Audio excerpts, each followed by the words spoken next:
Hello everyone, कैसे हैं आप सभी लोग। उम्मीद करती हूँ बढ़िया होंगे। आज है 8 जून और स्टार्ट करते हैं आज के इम्पॉर्टेंट करंट अफेयर्स का सेशन, जो कि इम्पॉर्टेंट होगा अलग अलग एग्ज़ाम्स के लिए, जैसे कि बैंकिंग, एसएससी, डिफेंस और बाकी भी सारे। शुरू करते हैं हमारी पहली न्यूज़ के साथ, जो कि है एक इम्पॉर्टेंट डे से रिलेटेड। आज ही के दिन यानी कि 8 जून को आता है वर्ल्ड ब्रेन ट्यूमर डे। जब ब्रेन की सेल्स ग्रो करने लग जाती है अपने आप से बिना किसी कंट्रोल के, जो ट्यूमर डेवलप हो जाता है, उसे कहते हैं ब्रेन ट्यूमर। उसी को रिकॉग्नाइज करते हुए वर्ल्ड ब्रेन ट्यूमर डे बनाया जाता है to educate the public on brain tumour. और ये एक डे है to recognise the resilience of patients, health professionals who confront the challenges posed by brain tumour.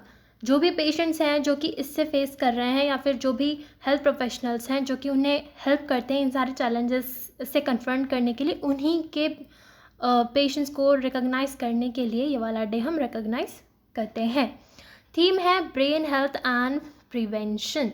कैसे हम ब्रेन के हेल्थ का ध्यान रख सकते हैं और कैसे उसे प्रिवेंट कर सकते हैं।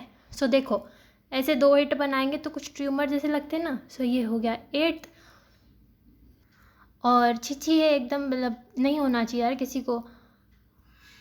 6 से जून आ जाएगा। 8 जून से आ जाएगा हमारा वर्ल्ड ब्रेन ट्यूमर डे।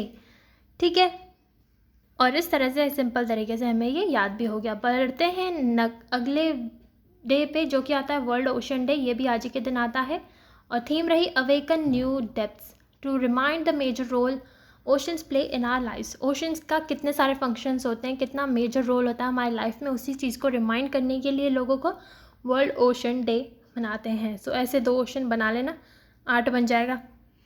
और ओशन में कोई जू तैर रही है, ऐसे कुछ जू से जून आ जाएगा। I know it's very silly, लेकिन यार याद करने में बहुत हेल्प मिल जाती है। 8 June is world ocean day. अब आते हैं IIM पे, Indian institute of management. Centre ने अप्रूव किए हैं establishment of second IIM in the north east. जी हाँ, दूसरा IIM बनेगा नॉर्थ ईस्ट में, कामरूप, जो कि आसाम में आता है वहाँ पर। ये पूरे कंट्री का 22nd होगा, नॉर्थ ईस्ट का 2nd होगा, पूरी कंट्री का 22nd होगा। और अभी तक जो है नॉर्थ ईस्ट की बात करें तो सिर्फ शिलोंग में था IIM, और अब कामरूप आसाम में भी होगा। ठीक है, बहुत काम की चीज़ है IIM, मैनेजमेंट वगैरह बहुत काम की आती है, तो काम से कामरूप ऐसे कुछ एसोसिएट कर सकते हो आप। अच्छे बच्चों की तरह, समझदार बच्चों की तरह बढ़ते हैं आगे। अब आते हैं FDI पर, फॉरेन डायरेक्ट इन्वेस्टमेंट।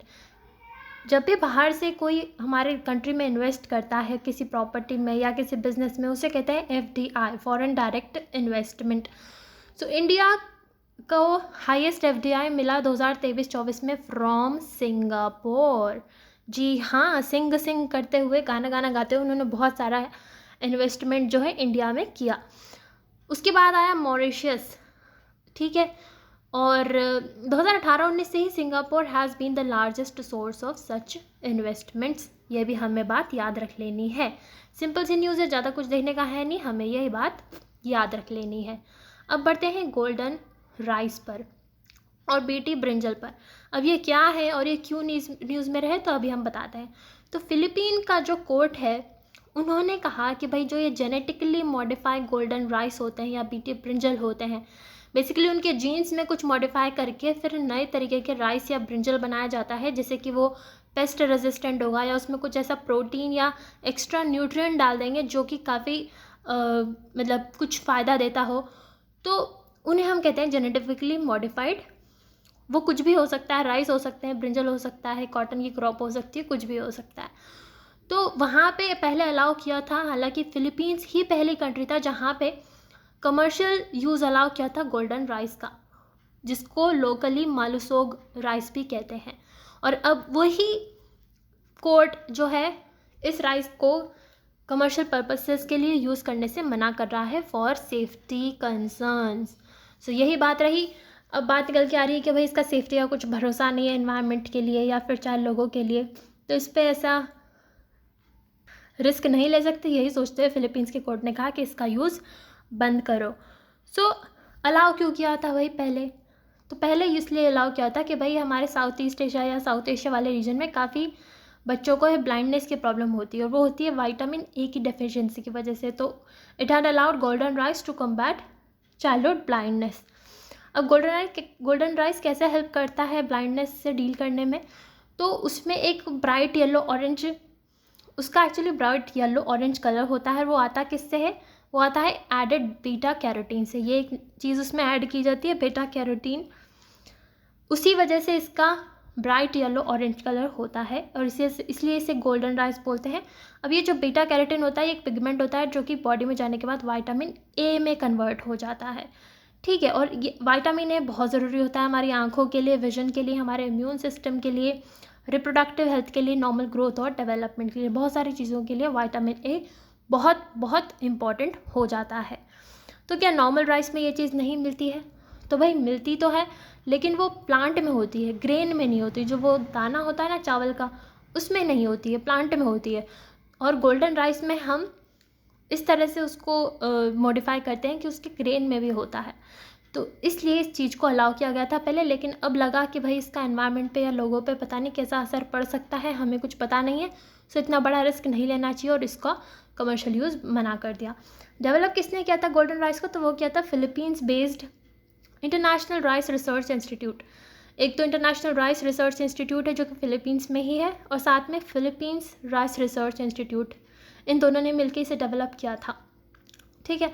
और ये मैंने बता दिया गोल्डन राइस में beta carotene is produced in the grain. Now there are concerns about its impact on environment and human health and hence the court has ruled against it, ठीक है। और साथ ही में बीटी ब्रिंजल भी ऐसा ही होता है, मतलब उसमें कुछ मॉडिफिकेशन किया जाता है जिससे कि पेस्ट वगैरह नहीं लगते उसमें और प्रोडक्टिविटी ज़्यादा होती है क्रॉप की, लेकिन उसे भी मना कर दिया कि इसका भी यूज़ नहीं होगा। सो हमें याद रखना है Philippines, golden rice and BT brinjal, ठीक है। आई थिंक सिंपल सी न्यूज़ है, याद हो जाएगी। अब पढ़ते हैं रिम्पैक एक्सरसाइज की तरफ। ये क्या है? तो ये एक बहुत बड़ी नेवल एक्सरसाइज है, वर्ल्ड की लार्जेस्ट इंटरनेशनल मैरीटाइम एक्सरसाइज है जो कि होने वाली है हवाईयन आइलैंड्स में, ठीक है। सो फुल फॉर्म है इसका रिम ऑफ द पैसिफिक, और इसमें 29 नेशंस पार्टिसिपेट करेंगे। थीम क्या है? तो partners integrated and prepared. So Pacific वाले जो कंट्रीज़ होती हैं वो पार्टिसिपेट करेंगे और उनके इंटीग्रेशन की बात होगी, प्रिपेयर्डनेस की बात होगी। और 29 नंबर की ही एक्सरसाइज है, 29 नेशन है और 29 नंबर की ही एक्सरसाइज है। स्टार्ट कब हुई थी पहली बार? तो 1971 में, ठीक है। सो याद रहेगी ये बात, सिंपल सी बात है। बढ़ते हैं आगे। अच्छा, अगर याद नहीं रहे तो याद कैसे करना है? तो देखो, कोई भी पैग बना ले, मतलब वैसे तो पैग ऐसे लिखते हैं लेकिन इसमें पैक पढ़ लेना, पैक बना ले तो भैया वो हवाओं में नहीं उड़ने लगता अपने आप, उस तरह से कुछ आप एसोसिएट करके याद रख सकते हैं। और गोल क्या है इस एक्सरसाइज का? तो भाई एक तो promote a free and open Indo Pacific, एकदम फ्री और ओपन हो सबके लिए, कोऑपरेशन बिल्ड हो, ट्रस्ट वगैरह बिल्ड हो, और strengthening their collective forces to bolster security across the world ocean, जो सिक्योरिटी वगैरह है उसको बूस्ट करना और सभी नेशंस में एक कोऑपरेटिव स्पिरिट जनरेट करना, ठीक है। इंडियन नेवी भी अनडाउटेडली पार्टिसिपेट करेगी और हमारे यहाँ से क्या डिप्लॉय होएगा? Indigenous stealth frigate INS Indian naval ship Shivalik, ठीक है, सिंपल है। बढ़ते हैं आगे हेल्थ क्लेम की तरफ। सो इंश्योरेंस में जो हमारा मेन रेगुलेटरी बॉडी है IRDAI, insurance regulatory and development authority of India, उन्होंने एक मास्टर सर्कुलर जारी किया और उस सर्कुलर ने पहले के जितने भी सर्कुलर थे उन सबको खारिज किया और एक नया सर्कुलर आया एकदम बड़ा, जिसमें कि बोला गया कि भाई जो भी हेल्थ इंश्योरेंस के क्लेम होते हैं उन्हें आप 3 घंटे के अंदर बताओगे, मतलब उसे फाइनल ऑथराइजेशन ग्रांट करोगे, ठीक है। 3 आवर्स कब से?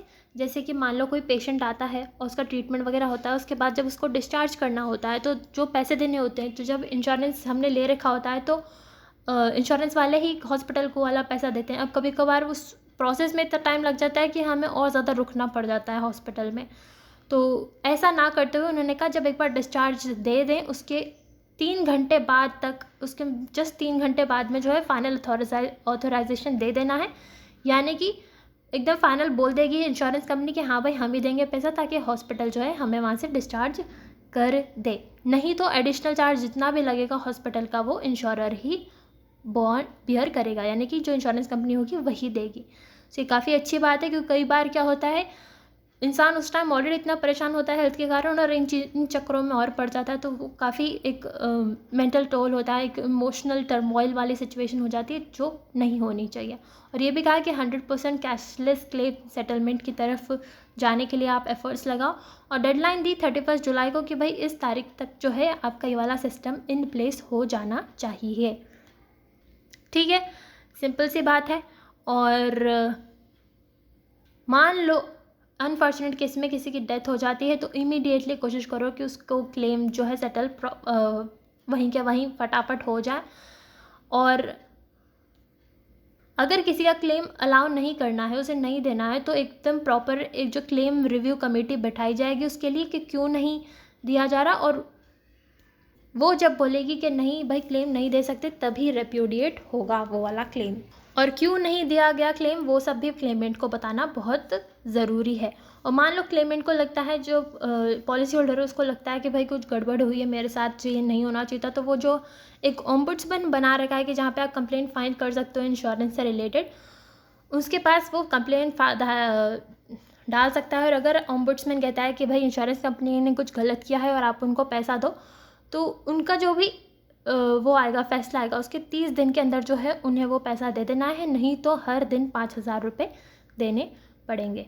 तो बहुत बढ़िया कदम है और काफ़ी काम आएगा इंश्योरेंस वगैरह में, और हमारा काम काफ़ी आसान बनाएगा। तो ऐसे दिस इज़ रियली गुड, आने चाहिए ऐसे। और सो इतना ही था इस सेशन में। I hope it help you. Thank you so much. Have a nice day.